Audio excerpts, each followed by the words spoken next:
welcome to Mountain Climbers. You may be wondering where my guest is, and he's going to join me in a moment via Zoom. But crazy couple of weeks, huh? I really think that the enemy thought that through this pandemic, he thought this was it. I am going to destroy hope. I am going to cancel memories and events like mountain climbers. I'm going to shut down churches, and I'm going to snuff out the light of thousands of believers. But I think it's obvious that he has not succeeded, just like he did not succeed with snuffing the light out of Ian Grimm. I think through this time of fear, panic, and isolation, the message that people need to hear even more is that when you don't have the strength to come to where God is, He will come to you. And that's exactly what Ian's story shows. Now, you know with mountain climbers that we don't shy away from the dark and painful times because that's real life. And therefore, some of what Ian may share may surprise you a little bit. And so, viewer discretion is advised. I would not recommend any child under the age of 12 to watch this episode of Mountain Climbers. So, without further ado, let's head over to Zoom and listen to Ian's miraculous story of God's grace and mercy.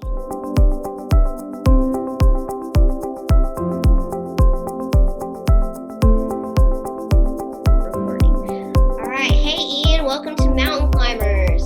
Hi. Thank you for being my guinea pig. I am a little nervous about this because it's going way out of my comfort zone, but I thank you for hanging in there with me and sharing your story today. Yep, no problem at all. So we're going to just jump right into the interview. The first thing that I want you to share is when you got saved, how you were raised. I really want viewers to know what your foundation was from the very beginning. Right. Okay, so my parents, my dad wasn't always a Christian. My mom was when I was born. He became a Christian later on in life. But I was always raised in church, Rubyville Community Church. I'd always go there every Sunday morning and night and Wednesday night. And it was like, it wasn't exactly that I was forced to go, but it'd be like my parents would be disappointed if I didn't. So I kind of forced myself to go. Yeah. Like obviously being a kid, sometimes church can be pretty boring. I mean, just being completely honest with that. No, keep it real. Yeah. And so usually I'd sit there. I'd always be interested in the music because I'm always a music guy. Yeah. Then I would get to the preaching and I would just like get distracted by something else. And Yeah. But it wasn't until later on in life, like when I was maybe, I want to say 14 or 15, whenever I'd first gotten actually saved. And that's whenever I started to realize, there's more to church than just, the singing, than just the instruments, the drums, the piano. Yeah. And I started listening to the sermons, and from there, just that, grew my my spirituality, if that's even the right word, and my walk with Christ. And that's basically how it went from there. And obviously there were hardships from that point, but that's about how the foundation was. That's how I was raised. And So you knew the way, you had a steady foundation. So what I want to know was, what was the turning point for you? What happened in your life to make you start believing, maybe serving God isn't worth it?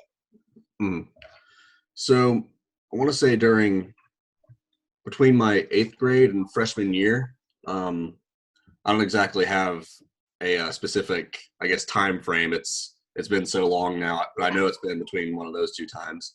I started, just realizing, all these people at school have it better than I do, despite the fact that I'm, supposedly a Christian, despite the fact that, God's supposed to be, there for me 24/7 and make me feel, good about myself. But it felt every day that passed, I felt worse about myself almost. And it wasn't because of anything God did, obviously, but it was just because I was struggling with my self-view, with my self-consciousness, with myself just in general. I was struggling to see the good side of things. That you know, um, how the Bible says that Christians will, be uh, go through trials Mhm. and will struggle. I struggled to believe that, and Yeah. I wanted to believe that being a Christian meant Mhm. getting everything. Yeah. But from that point, it it wasn't like immediate. Like one day I just got the thought. It Yeah. was just slow and steady until it got Yeah. to a point where I was convinced, there was another way, and Yeah. that led to the bad decisions I made. Yes. And, like you took the words right out of my mouth. It didn't happen right overnight. The song says it best, slow fade. People don't crumble in a day. So you said you started making bad choices. So what escalated from you just simply saying, yeah, I'm not going to serve God anymore, to taking that to a whole other extreme and frightening level? Right. So, hmm. Okay. Sorry. It's also, like I said earlier, how it's been so long trying to Yeah. refresh my memory too. Um, so basically, like I said, it didn't happen overnight, but um, it really just happened. Sorry, what was the question? No, you're good. Exactly. So what, you know, we talked about, like it going very slow because it just doesn't happen overnight. But is there a moment in your mind that you can think, okay, that was it. That's Yeah. what was the turning point. I'm gonna take it to a whole new other level. Right. Okay. So that all happened one night in my old house. I was just sitting in my room, and I remember specifically, like the devil almost whispering in my ear. Like before that, I'd not really gotten the thought of, giving my life to Satan or, becoming one of those people, but it just kind of happened just all at once at that moment. Like I knew I wanted to get away from Christianity. I know I Yeah, wanted to maybe become something, more. yeah, Um, but it wasn't until one night I just had the thought, what if you gave your life to me, you know? yeah. And And yeah, so yeah, that's that's crazy, and that must have been really creepy and eerie to hear. And a lot of people, when they feel like God has failed them, they typically just they quit going to church. They say, I'm going to turn my back on everything that is Christianity and that kind of thing. They don't take it to that level, like, I think I might serve Satan. So he whispered it in your ear. And what made you be like, okay, I'm down, I'm going to do this? right. It was mainly because he convinced me that even though everyone else at school had it better as a non-Christian, as atheist, whatever they were, Yeah. it convinced me that I could have it even better than what they had it. It Okay. convinced me that even though they were living the life of sports, of having all the relationships in the world, of just being quote unquote happy, Yeah. it convinced me that I could have even more than happiness, that I could have all the fame I could ever want, that I could um, just have quite literally everything. Yeah. And I mean, it all started from a whisper, and it was almost like I looked up to heaven, like as if it was kind of like a final, should I do this or should I not? Yeah. And that's whenever I finally realized, this is what I should do, this is what I need to do, or Mhm. else I will never find the true happiness that I've, longed for. Yeah. So, Yeah. So you got to the point where you believed Satan, you believed that whisper in your ear. And so what measures did you go to show your allegiance to Satan? right. I did a lot of things actually. Like specifically, there were times in school where I would prove my allegiance to him. Like if I felt the need to just, and keep in mind, no one else knew about this in school. Not even my parents knew about it. But if I felt the need to like just bow down during class, like on a knee or whatever, and Oh, wow. just pray to Satan, I would, if I just felt the need to. Or even at that, like Mhm. I have a lot of Bibles that I used to have that were perfect and everything, and I would rip out pages from them. I would go as far as to eat pages in the Bible. and Wow. um, and obviously I still went to church because Hmm. um, if I didn't, my parents would probably keep asking me questions, and I eventually have to tell them, what was going on. But I didn't want to do that, so I just kind of forced myself to go. Yeah. Yeah. And there were times where during the service prayers or whatever, I would just pray to Satan. I can specifically remember sometimes where I would pray for something bad to happen in the service, and it would be like anything from like microphone glitching to instruments just cutting in and out. Okay. Did you see And that happen when you prayed oh at all? yeah, yeah, like afterwards it would usually. Okay. Um, and I mean, obviously, Cal and Brian, that didn't stop them. They'd either grab a new microphone or they'd just shout louder. But That make you angry? it didn't make me necessarily angry as much as it did fearful, because I knew what he wanted.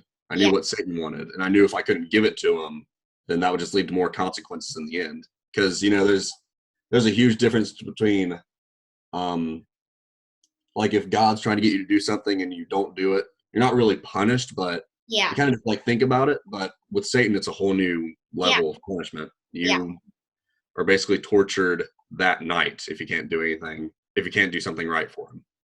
And When that's you say torture, do you mean like emotionally, inwardly? Is that what you mean?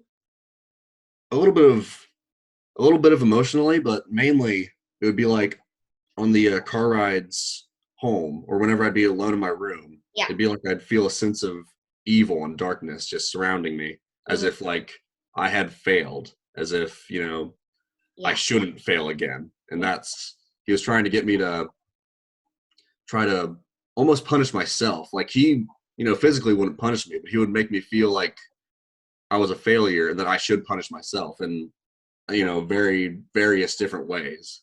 Okay, gotcha. Well, if I'm remembering correctly, I could be wrong, but didn't you even hide a shrine to Satan in your closet? Didn't you have something Not like? necessarily a shrine, Mhm. but from where I'd just taken all the Bibles out of my room, from where I'd just taken everything, Christian related from my room and hidden Yeah. around the house. I basically made my room the Satan worshiping spot where I would bend over every night, every morning, pray to him. And as much as like as a Christian today, you can pray to God, you can feel his presence, and that's great. But Satan is a whole new presence that I never want to surround myself with again. And Yeah. the scariest part is recently with the Cavern of Choices, where I'd accepted the call to become a demon guide. It was almost like I'd felt that presence again that I promised myself I would never feel again. Yeah. And in a sense, it was good, so I could surround myself with that again and try to scare the people that I was guiding. Yeah. And That's well, so it's crazy to think, but essentially you were identified as a Satan worshiper. And you touched on it a little bit about always feeling that evil and darkness, but was it always hovering about you, or was it just when you failed what Satan wanted you to do? it was mainly one of two things. Either almost always in the mornings and nights when I pray to him, it'd be like I would feel that presence in the room with me. And I Mhm. was too afraid to open my eyes during the prayer because I knew there was just something in the room with me. Um, and it was either that, or if I did fail him by the off chance, if I did, either deny him or, just fail at doing something in general, Yeah. I would feel that presence almost hovering over me throughout the day. Yeah. So, yeah. Right. So, and you already said this, but I just want to reiterate this so like the viewers know for sure. Your parents had no idea Nope. whatsoever. Okay. Um. All right. And how did you keep it from them? Well, I'm back then I wasn't really I guess vocal, or another word to use for that, I guess, Mhm. wasn't really open about my life with them. Yeah. So they just, for a while, they just thought I was a Christian and I was just kind of quiet. You're But shy. then, yeah, but whenever my mom had discovered that, my room didn't have my Bibles, didn't have my Christian stuff, Mhm. she started getting suspicious, and she thought that maybe I was becoming an atheist.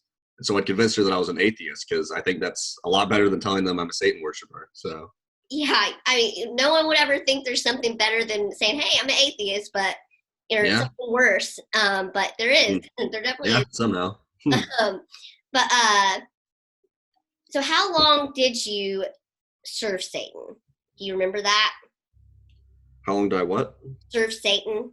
Oh, wow, it was probably between a 5 and 6 month period that I actually was really into it. Hmm. So Okay. What was the turning point? How did God begin to break the stronghold that Satan had on your life to where you didn't believe Satan's lies anymore? mhm. Well, it's just like how it was like a slow turning point from Christian to Satan worshiper. It was like slowly beginning to realize, maybe there's something more. That Hmm. whenever I became a Satan worshiper, it was almost exactly the same as far as the slow changing. I Yeah. started to realize more and more, you know, what I truly missed, that even though I wasn't necessarily happy with God, Hmm. that he wouldn't treat me like Satan was. He wouldn't, purposely make me feel like I was useless or worthless.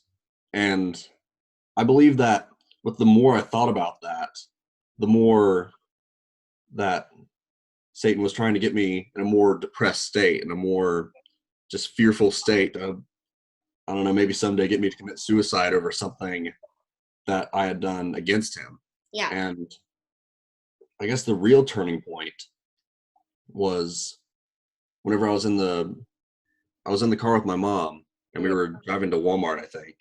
Yeah. And she had just popped the question, or not really the question, she just popped the statement that, we don't know when we're going to die. It could be today, tomorrow, next month, next year. And she just said, even though we don't know that, you need to know that you're ready.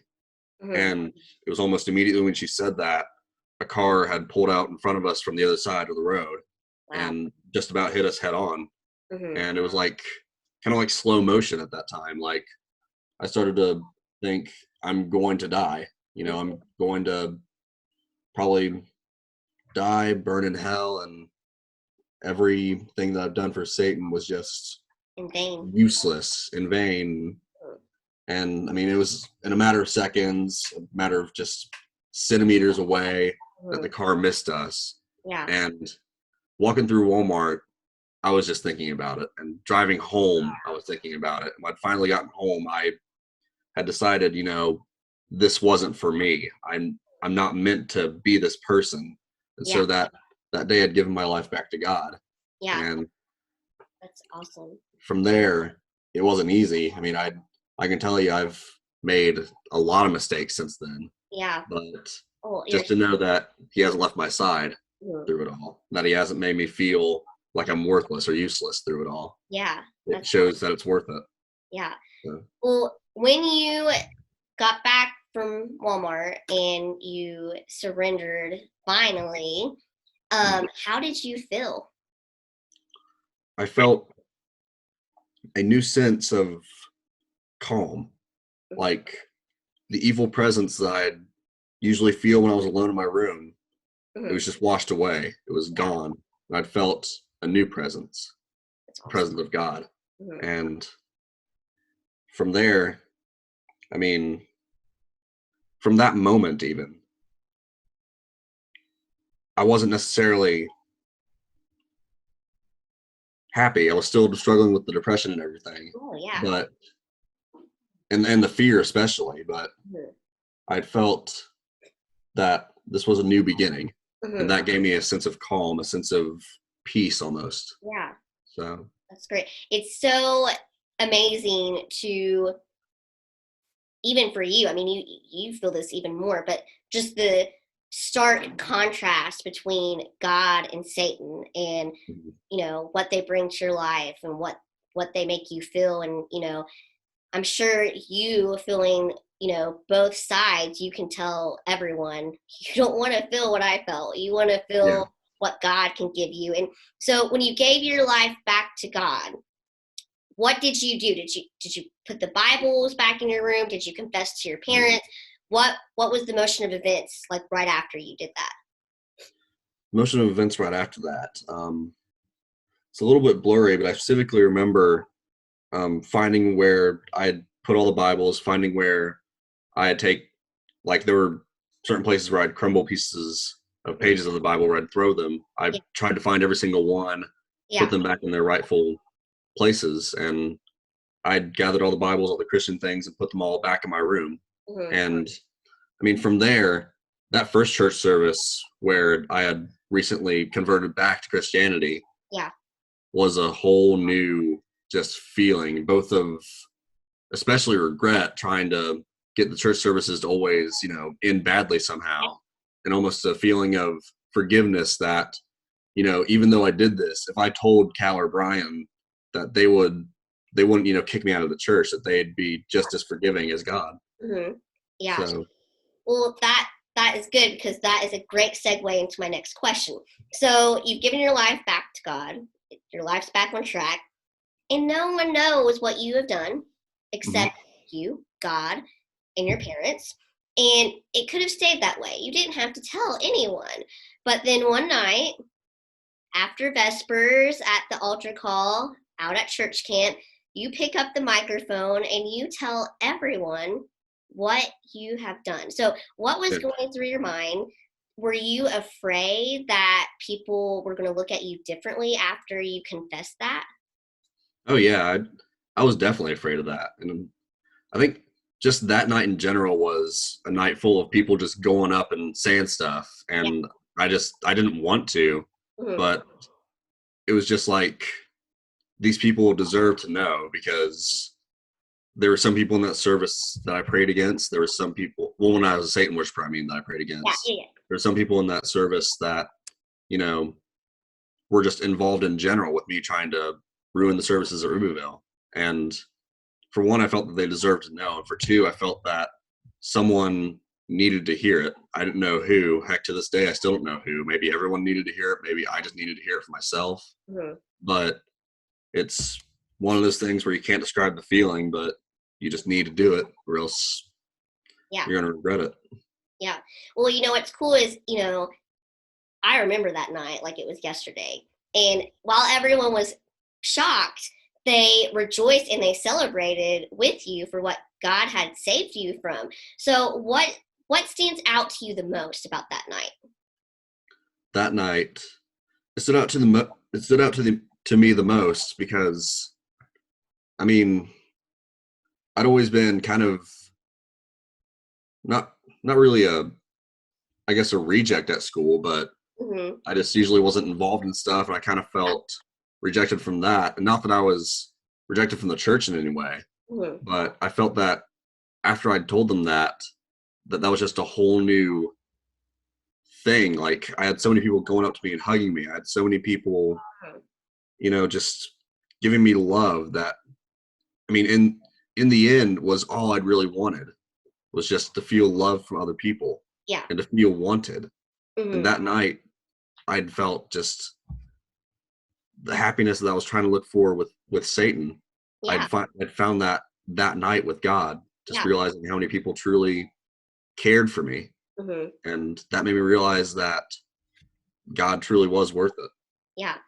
Well, when after you surrendered to back to God, did Satan try to tell you, hey, if you tell anyone what you've done, they're never going to forgive you. You're like all of Rubyville is going to turn their back on you. So don't share it. You keep quiet. Did he try to feed those lies to you? Yes, all the time, like for months and months, and heck, even to this day, he tries to convince me that he tries to remind me who I was, and that if I tell anyone else that they're gonna reject me, that they're gonna think that I'm crazy or whatever. Yeah. And the fact is, he's a liar. We all know that, and I've shared that story with so many churches now, Mhm. And I know for a fact that even though it's one of the things I regret most, it's Mhm. one of my biggest testimonies. Yeah. And Yeah. it's Well, helped a lot of people. mhm. So, Well, what's cool is he fed those lies to you, but he had no idea what God was getting ready to do with you and through you. So, from that night at camp, after you confessed, how long was it, or just a vicinity? How long was it until you started feeling the call that God had placed on your life? that night, Yeah, from that night from camp. Wait, you felt it that night? Is that what you're yeah, saying? Really? that night after I'd gotten, finished going up there and talking about all that stuff, it was that night where the question was popped into my head, Wow. what if? And I'd fought it for, it might have been a year and a half or a year, but I just know it was a long time that I fought it. And a lot of things just kept getting in the way to kind of distract me from it. Wow. But it Do eventually got to a point, obviously, where I did turn to it. So yeah. Do you think that if you hadn't testified that night out at camp, you might have not felt the calling? I believe if I hadn't have testified that night, that either God would try to get me to do it, the next night or the next year. Uh, But I believe that the longer I would have waited, the longer it would have taken me to become a preacher. yeah. Hmm. Because like I said, that the question didn't really pop into my head Yeah. until I'd gotten done with that. Yeah. So Well, did you ever have feelings that, I am unworthy? Why is God calling me to do this? yeah, I mean, all the time, even today. I mean, I can probably a lot of preachers would probably tell you this anyways, that they feel, Mhm. unworthy to be a preacher. I mean, Yeah. and maybe even Cal and Brian feel that way too, but Mhm. I especially felt that way, obviously, for the circumstance that I was in. How could someone with such a dark past bring, glory to God in that sense? Yeah. But I mean, he doesn't call the equipped, he calls the or I don't know how that quote goes. Yeah, I know what you're trying to say. I would Yeah, say it too, but I would get all mixed up too. But yes, I yeah, know exactly what you're trying to say. He doesn't call the people who people necessarily think or expect at first. He calls yeah. people that they would never think of, and Yeah. Oh, doesn't he doesn't call the equipped, he equips the called. That's what I was trying to say. yes, Yep. yes, and that's so true. And so what ultimately made you finally surrender to God's calling, and how did you feel after you did it?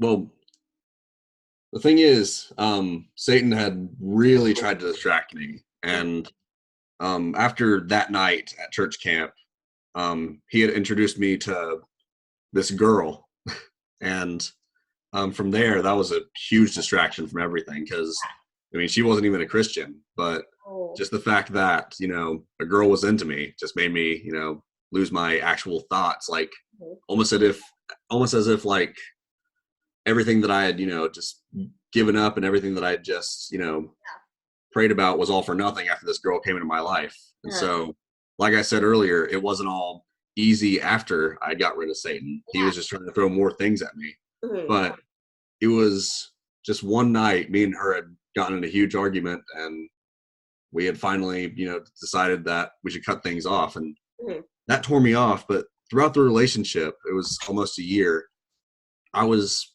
thinking, what if I became a preacher, or, I have to do this, but I can't, because if I do, this girl will leave me.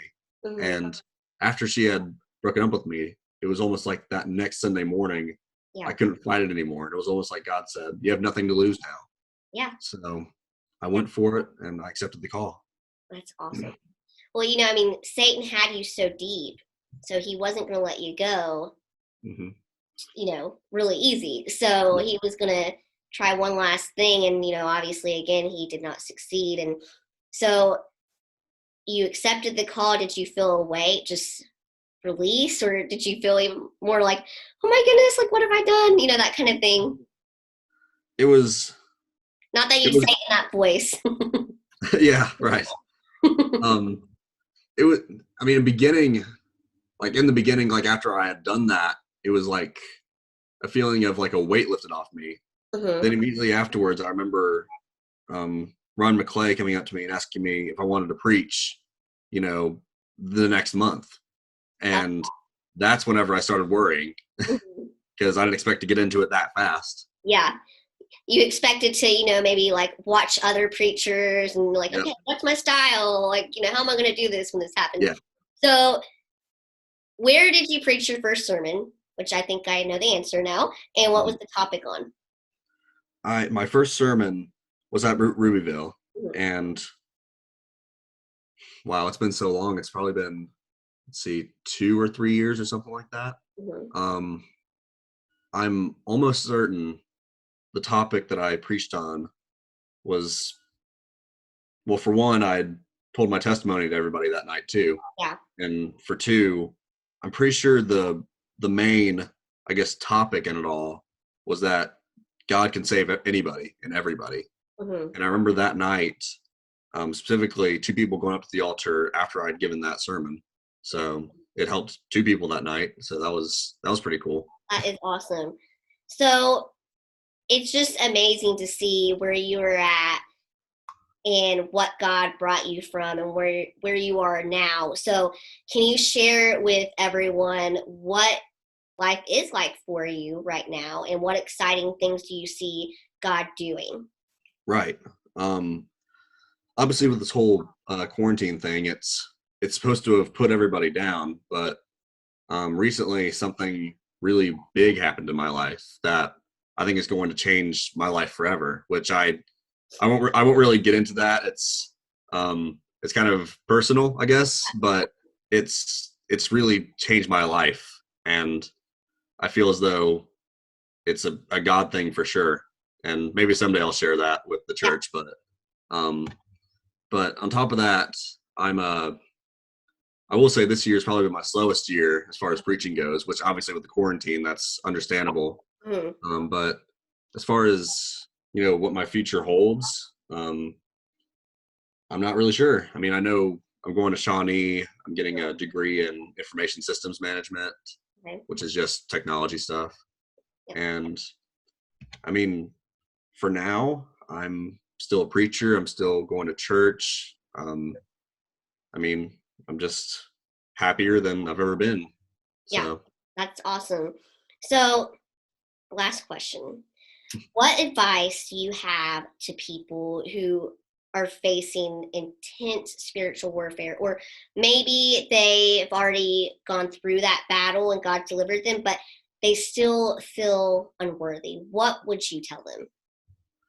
I would tell them that even if they feel a slight sense of feeling worthless, of feeling useless, that it's not God convincing them of that it's all straight from the devil's lying mouth, and that if they're feeling that way, and even though they've prayed for so long and they still feel that way, that God hasn't left them, God hasn't abandoned them, and that it's going to be tough, but in the end, whatever they're going through is ultimately going to end in a miracle, whether it's getting a really great testimony out of it or whatever it may be, but just to not lose hope.